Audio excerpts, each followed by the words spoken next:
नमस्कार दोस्तों, library science की ऑनलाइन यूट्यूब क्लासेज में आपका स्वागत है।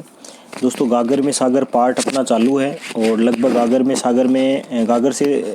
गागर में सागर से खूब सारे वीडियो डाल चुके हैं। उम्मीद करता हूँ ये वीडियो आपको पसंद आ रहे हैं। साथ ही आपकी पुस्तकालय विज्ञान की जो शिक्षा जो है उसमें आपके लिए महत्वपूर्ण और आने वाले एग्ज़ाम्स में आपके लिए बड़े कारगर साबित होंगे। आप लगातार इन वीडियो को देखते रहिए। साथ ही हमारी बुक से डाल रहे हैं दोस्तों, तो आप बुक्स भी मार्केट से कहीं से ले सकते हैं। आप उनको मिलान करते रहिए। साथ ही जहाँ भी कोई आगे पीछे कोई दाएं बाएं कुछ चीज़ें हो रही हैं तो उनको आप देखिए। आपको अगर हमारी वीडियो पसंद आए तो कृपया अपना कमेंट ज़रूर डालें। साथ ही दोस्तों के साथ में लिंक शेयर करें। चैनल पे अगर नए हैं तो चैनल को ज़रूर सब्सक्राइब करें। तो बात करते हैं दोस्तों आज की इस वीडियो क्लासेज में अपना पहला प्रश्न है दोस्तों, वो है इनमें से किस राज्य में पुस्तकालय विभाग शिक्षा विभाग का एक प्रकोष्ठ सेल है। तो आपको यहाँ से सीधा सा उत्तर कर देना है। वो है दोस्तों अरुणाचल प्रदेश। वो है क्या भाई? अरुणाचल प्रदेश। अब अरुणाचल प्रदेश से दोस्तों आपको याद रखना है, अरुणाचल प्रदेश में सार्वजनिक पुस्तकालय अधिनियम जो है वो सन 2009 में सार्वजनिक पुस्तकालय अधिनियम जो है वो सन 2009 में क्या हुआ था? पारित किया गया था। और यहाँ पर अगर बात करें दोस्तों तो आपको याद रखना है, पुस्तकालय विभाग जो है वो शिक्षा विभाग का एक क्या है? प्रकोष्ठ या किसके रूप में? सेल के रूप में यहाँ पर क्या किया गया है? स्थापित किया गया है। बात करेंगे दोस्तों आगे वाला प्रश्न है संदर्भ सेवा उचित पाठक को उचित प्रलेख से यानी उचित जो डॉक्यूमेंट से उचित समय पर और उचित रूप से व्यक्तिगत सेवा उपलब्ध करवाती है। कैसी सेवा उपलब्ध करवाती है? व्यक्तिगत सेवा। तो ये वाली बात कौन कहता है? ये वाली बात डॉक्टर SR रंगानाथन कहते हैं। यानी दोस्तों ये व्यक्तिगत सेवा उपलब्ध करवाती है। देखो, आपको शब्दों को आपको पकड़ना है। अगर व्यक्तिगत सेवा का नाम आए, जैसे संदर्भ सेवा उचित पाठक को उचित प्रलेख से उचित समय में उचित रूप से व्यक्तिगत सेवा उपलब्ध करवाती है, तब तो आपको नाम याद रखना है डॉक्टर SR रंगानाथन को। और सीधा सा आ जाए कि संदर्भ सेवा जो है वो व्यक्तिगत सेवा है, संदर्भ सेवा जो है वो व्यक्तिगत सेवा है, ऐसा कहने वाले व्यक्ति का नाम आ जाए तो वहां पर आप याद रखेंगे H हचिंस की परिभाषा आप क्या रखेंगे? याद रखेंगे। H हचिंस जो है वो इसको क्या कहते हैं? वो इसको शुरुआत में सबसे पहले व्यक्तिगत सेवा इसको नाम देते हैं। बाद में डॉक्टर SR रंगानाथन जो है वो इसको उचित पाठक को उचित प्रलेख से उचित समय पर और उचित रूप से प्रदान करने वाली व्यक्तिगत सेवा के रूप में इसको क्या करते हैं? पुनर्वासित कर देते हैं। आगे बढ़ेंगे दोस्तों। आगे प्रश्न बनता है कि इधर से ले लेते हैं कि विश्व निम्न में से व्यापारिक ग्रंथ सूचियां कौन सी है? व्यापारिक का मतलब यहाँ पर ये बात करा है बिब्लियोग्राफी की। तो यहाँ से देखो उत्तर बन जाएगा सीधा, पहले तो बन जाएगा इसका उत्तर एक तो 2 और एक बन जाएगा इसका 4। तो अब देखो इसमें उत्तर की बात अगर अपन करें तो यहाँ पर इसका उत्तर बन जाएगा 2। ये 2 तो क्या है? ये 2 तो नेशनल बिब्लियोग्राफी हैं। यानी ये दोनों तो क्या है भाई? नेशनल बिब्लियोग्राफी है। यानी बात करें तो 2 और 4 को तो कर दो बाहर, इसमें से 2 और 4 को तो क्या कर दो? बाहर कर दो। अब उत्तर क्या बच गया? एक तो देखो 1 बच गया और 1 बच गया 3। अब 1 और 3 जिसमें सही है वो क्या जाएगा? इसका उत्तर सही हो जाएगा। यानी 1 और 3 सही हो जाएंगे। बात कर लेते हैं दोस्तों, एक तो INB और दूसरी है BNB। तो ये तो दोनों तो क्या है? नेशनल बिब्लियोग्राफी हैं। ये दोनों तो क्या है भाई? नेशनल बिब्लियोग्राफी हैं। कहीं लिखा है बुक इन प्रिंट और इंडियन बुक इन प्रिंट। तो ये क्या है? व्यापारिक ग्रंथ सूचियां हैं। यानी आप ये समझो कि ये ट्रेड बिब्लियोग्राफी हैं। तो दोनों का स्वरूप आप क्या रखेंगे? याद रखेंगे। दोस्तों INB और BNB को बताने में खूब सारी चीज़ें हैं। यानी INB है इंडियन नेशनल बिब्लियोग्राफी और BNB है ब्रिटिश नेशनल बिब्लियोग्राफी। ये सन 1957 में, यानी INB सन 1957 में और BNB जो है वो सन 1950 में क्या होती है? प्रकाशित होती हैं। बात कर लेते हैं दोस्तों, INB की आवृत्ति मासिक है और BNB की बात करें तो BNB की आवृत्ति क्या है भाई? साप्ताहिक है। BNB की आवृत्ति क्या है? साप्ताहिक है। तो इससे रिलेटेड बहुत सारी बातें हैं जो क्या की जा सकती है? एग्जाम में पूछी जा सकती हैं। जैसे BNB का प्रकाशन जो है वो 22 भाषाओं में, तो INB का प्रकाशन जो है वो 14 भाषाओं में किया जाता है। और भी बहुत सारी बातें आप अगर BNB और INB के बारे में जानते हैं तो आप हमें खूब सारा मटेरियल जो इनसे जुड़ा हुआ है, जैसे फादर ऑफ INB, तो father of INB BS Kesavan को कहा जाता है। तो आप वो हमें कमेंट करके क्या कर सकते हैं? बता सकते हैं, जिससे आपका खुद का नॉलेज तो बढ़ेगा ही, साथ ही आपका खुद का क्या हो जाएगा? रिवीजन हो जाएगा। और बात कर लेते हैं दोस्तों बुक इन प्रिंट क्या है। तो ऊपर भी प्रश्न आ चुका है दोस्तों, बुक इन प्रिंट क्या है? तो बुक इन प्रिंट जो है वो व्यापारिक ग्रंथ सूची है। क्या है भाई? व्यापारिक ग्रंथ सूची है। तो याद रखना है दोस्तों, ऊपर अपन चर्चा कर चुके हैं। इसके अलावा और प्रश्नों को ले लेते हैं। यहाँ से अपन इधर से देखो प्रश्न लेंगे अपन, महाविद्यालय पुस्तकालय में पाठकों को पुस्तकालय अभिमुखीकरण किस अवधि में दिया जाना चाहिए? तो सीधा सा उत्तर बन जाएगा दोस्तों, प्रत्येक शैक्षणिक वर्ष के प्रारंभ में, यानी जैसे ही शैक्षणिक वर्ष यानी एकेडमिक ईयर शुरू हो उसी समय क्या दी जानी चाहिए? महाविद्यालय में पाठकों को पुस्तकालय अभिमुखीकरण की क्या है देनी चाहिए? सेवा जो है वो शुरू कर देनी चाहिए। यानी इस अवधि में क्या होना चाहिए? पुस्तकालय के प्रति पाठक या जो एक कॉलेज के जो स्टूडेंट हैं वो किस तरीके से कॉलेज स्टूडेंट जो है वो मूव कर सकें लाइब्रेरी की ओर, तो वो वाला कार्य कब कर देना चाहिए? शुरुआत से ही कर देना चाहिए। आगे दोस्तों, निम्नलिखित में से कौन सा एक राष्ट्रीय प्रलेखन केंद्र नहीं है? तो आपको याद रखना है दोस्तों, FID यानी फील्ड जो है वो प्रलेखन केंद्र नहीं है बल्कि एक अंतर्राष्ट्रीय संघ है। ये क्या है भाई? एक अंतर्राष्ट्रीय संघ है। यानी यहाँ पर उत्तर बन जाएगा दोस्तों फील्ड यानी FID। और दोस्तों फील्ड भी इंपॉर्टेंट है, वैसे हालांकि सिलेबस में नहीं है लाइब्रेरी ग्रेड 3 में तो, लेकिन फील्ड इंपॉर्टेंट है। यहाँ देखो, एक तो सैंडोग है, एक डेसीडोग है और एक निस्केर है। यानी ये तीन तो क्या है भाई? ये तीन तो है राष्ट्रीय प्रलेखन केंद्र, और फील्ड जो है वो एक अंतर्राष्ट्रीय संस्था है। बात कर लेते हैं दोस्तों इस अंतर्राष्ट्रीय संस्था की। तो आपको याद रखना है 12 सितंबर सन 1895 को ब्रुसेल्स बेल्जियम में इसकी क्या की गई थी? स्थापना की गई थी। बाद में इसका मुख्यालय स्थानांतरित करके द हेग नीदरलैंड में इसका मुख्यालय जो है वो सन 1934 में क्या कर दिया गया था? स्थापित कर दिया गया था। स्थापना के समय अगर बात करें दोस्तों इस फील्ड को बनाने में, तो फील्ड को बनाने में हेनरी ला फोंटेन और पॉल ओटलेट की क्या थी? महत्वपूर्ण भूमिका थी। और जब ये सबसे पहली बार बना था तब इसका नाम था IIB यानी इंटरनेशनल इंस्टीट्यूट ऑफ बिब्लियोग्राफी, जिसका नाम समय समय पर क्या होता रहा है? परिवर्तित होता रहा है। सन 1931 में इसका नाम हो गया था IID। उसके बाद में 1937 में इसका नाम हो गया था फील्ड। उसके बाद में 1988 में इसके साथ में एक और शब्द जोड़ दिया गया। वो क्या शब्द जोड़ा गया दोस्तों? इंफॉर्मेशन जोड़ा गया या इंस्टीट्यूशन जोड़ा गया। अगर आपको जानकारी है तो आप हमें क्या कर सकते हैं? कमेंट कर सकते हैं। और बढ़ते हैं दोस्तों आगे। प्रश्न है कि निम्नलिखित में से वह कौन सी सामग्री है जिसे सार्वजनिक पुस्तकालय प्राप्त नहीं कर सकते? तो आप याद रखेंगे सार्वजनिक पुस्तकालय से प्राप्त नहीं कर सकते वो पेटेंट है। वो क्या है भाई? पेटेंट है, जो कि कहाँ उपलब्ध नहीं हो पाता है? पब्लिक लाइब्रेरीज में नहीं मिल पाता है। आगे प्रश्न है दोस्तों, निम्नलिखित में से सूचना का प्राथमिक स्रोत कौन सा है? तो समाचार पत्र है दोस्तों, हस्तपुस्तिका, विश्वकोश और टेक्स्ट बुक। ये तीनों के तीनों क्या होते हैं? ये तीनों सेकेंडरी सोर्स होते हैं। तीनों कौन से सोर्स होते हैं? तो याद रखना है दोस्तों, सेकेंडरी सोर्स होते हैं। आगे दोस्तों, इनसाइक्लोपीडिया ऑफ लाइब्रेरी साइंस के संपादक कौन है? तो इनसाइक्लोपीडिया ऑफ लाइब्रेरी साइंस के संपादक जो है वो एलन केंट और हेराल्ड लासनर हैं। हेराल्ड लासनर जो है वो इनसाइक्लोपीडिया ऑफ लाइब्रेरी साइंस के क्या है भाई? संपादक है। और बात करते हैं दोस्तों, निम्न में से कौन सा सूचना का द्वितीयक स्रोत है? तो आपको याद रखना है सेकेंडरी सोर्स जो है वो अब्स्ट्रैक्टिंग जर्नल्स यानी सारकरण पत्रिकाएं। सारकरण पत्रिकाएं जो है वो क्या है भाई? सूचना का द्वितीयक स्रोत है। यानी अनुक्रमणिका, सारकरण पत्रिका, विश्वकोश, शब्दकोश, वांग्मय सूचियाँ, या साथ ही बात करें तो हैंडबुक, और बात करें तो प्रबंध, विप्रबंध, टेक्स्ट बुक, थिसॉरस, ये सारे के सारे कैसे स्रोत होते हैं? ये सारे के सारे सेकेंडरी सोर्स होते हैं।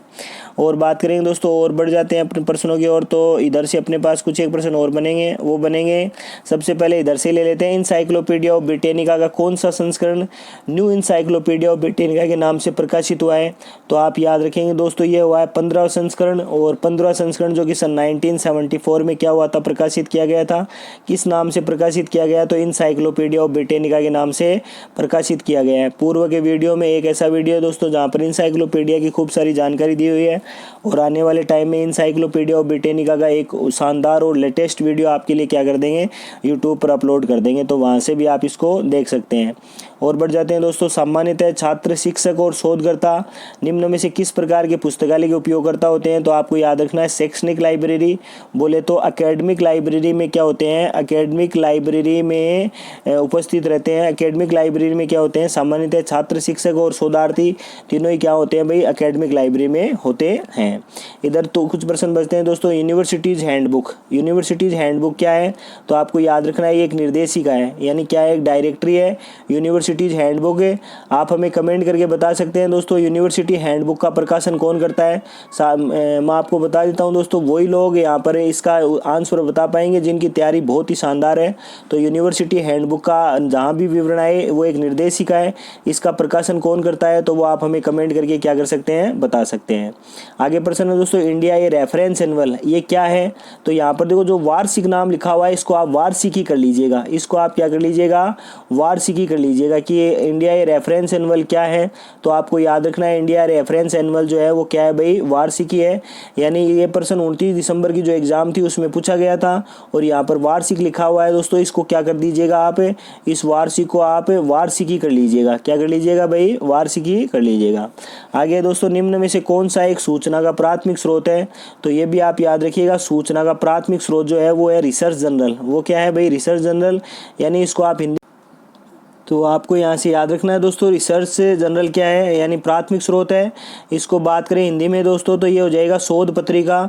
और शोध पत्रिका किस में गिना जाता है? तो आप याद रखेंगे शोध पत्रिका जो है वो प्राथमिक स्रोतों की श्रेणी में क्या है भाई, गिना जाता है। कौन सी स्रोतों की श्रेणी में गिना जाता है? तो आप याद रखेंगे दोस्तों, प्राथमिक स्रोतों की श्रेणी में क्या है, यह है गिना जाता है। तो छोटा सा विवरण है, एक बार देखेंगे तो पूरा क्या हो जाएगा, याद हो जाएगा। आगे बढ़ते हैं दोस्तों, आगे कुछ एक प्रश्नों को और स्वरूप है उनको और शामिल कर लेते हैं। आगे प्रश्न बनता है दोस्तों, निम्न में से किसने सन 2012 में मुद्रण रूप में अपना पब्लिकेशन बंद कर दिया था? तो आप याद रखेंगे न्यू इंसाइक्लोपीडिया ऑफ ब्रिटेनिका ने मुद्रण रूप तो क्या कर दिया, मुद्रण यानी छापने वाला रूप तो बंद कर दिया। और डिजिटल रूप जिसका नाम है ऑनलाइन मोड, ऑनलाइन मोड में अपना पब्लिकेशन कार्य जो है, अपना पब्लिकेशन जो है वो क्या कर दिया, शुरू कर दिया। इसकी शुरुआत की बात करें कब होती है? तो आप याद रखिएगा मार्च 2012 से इसकी क्या हो चुका है, इसकी शुरुआत हो चुकी है। और बात करेंगे दोस्तों आगे है कि BARC यानी भाभा एटॉमिक रिसर्च सेंटर बार्ग जो है वो पुस्तकालय सूचना विभाग हेतु भारत में निम्न किसमें से किसकी गतिविधियों का राष्ट्रीय केंद्र है? तो दोस्तों आपको याद रखना है ये इनिस का क्या है भाई, राष्ट्रीय केंद्र है। इनिस बोले तो इंटरनेशनल न्यूक्लियर इंफॉर्मेशन सिस्टम, सन 1970 में ये बनता है, 71 में क्रियान्वित हो जाता है। और भारत इसके कार्यक्रमों में भाग लेने वाला, भारत इसके कार्यक्रमों में क्या है, भाग लेने वाला पहला देश है दोस्तों, आपको याद रखना है। और इस इनिस का भारत में अगर सेंटर बात करें तो वो है BARC यानी भाभा एटॉमिक रिसर्च सेंटर। और क्या किसका राष्ट्रीय केंद्र है? तो आपको याद रख लेना है ये इनिस का यानी INIS का क्या है भाई, सेंटर है। इसके अलावा आगे है दोस्तों केमिकल एब्स्ट्रैक्ट का प्रकाशन, यानी केमिकल एब्स्ट्रैक्ट का प्रकाशन कब होता है? तो केमिकल एब्स्ट्रैक्ट का प्रकाशन दोस्तों याद रखना है वो American chemical society, American chemical society के द्वारा प्रकाशित किया जाता है। और बात करें दोस्तों इसका सर्वप्रथम प्रकाशन, तो इसका सर्वप्रथम प्रकाशन जो है वो सन 1907 में क्या किया जाता है, इसका सर्वप्रथम प्रकाशन जो है वो किया जाता है। तो याद रखना है अमेरिकन केमिकल सोसाइटी 1907 में केमिकल एब्स्ट्रैक्ट का क्या करती है, प्रकाशन करती है। और बढ़ते हैं दोस्तों, और इधर टेक्नोलॉजिकल गेटकीपर है क्या है, मतलब टेक्नोलॉजिकल गेटकीपर क्या है? तो आप याद रखेंगे टेक्नोलॉजिकल गेटकीपर जो है वो सूचना प्रलेखन का एक क्या है भाई, स्रोत है। ठीक है, तो ये भी आपको याद रखना है। आगे दोस्तों इनविजिबल कॉलेज क्या है? तो इनविजिबल कॉलेज का भी आपको याद रखना है। इनविजिबल कॉलेज जो है ये भी क्या है, तो ये भी आप याद रखिएगा, ये भी सूचना का क्या है, एक अप्रलेखनीय स्रोत है, यानी नॉन डॉक्यूमेंट रिसोर्स है। नॉन डॉक्यूमेंट रिसोर्स की बात करें दोस्तों तो टेक्निकल गेटकीपर और इनविजिबल कॉलेज दोनों ही क्या है भाई, इन समझो इंफॉर्मेशन के नॉन डॉक्यूमेंटेशन सोर्सेज हैं।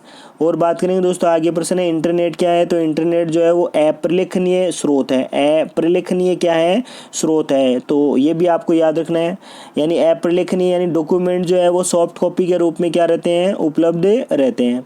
आप इनको हार्ड कॉपी प्रिंटर की सहायता से क्या कर सकते हैं, प्राप्त कर सकते हैं। और बात करें दोस्तों, जिस सेवा में प्रश्नों के उत्तर न देकर स्रोत की ओर संकेत किया जाता है वह सेवा क्या कहलाती है? तो वो आपको याद रखना है रेफरल सर्विस या रेफरल सेंटर कहलाता है। तो वो भी आप याद रखिएगा, रेफरल केंद्र या रेफरल सर्विस के नाम से इसको जाना जाता है। आगे प्रश्न है दोस्तों, अनुक्रमणिका और सारकन पत्रिकाएं किसके अंतर्गत आती हैं? तो द्वितीयक स्रोतों के अंतर्गत आती है, ये भी आपको याद रखना है।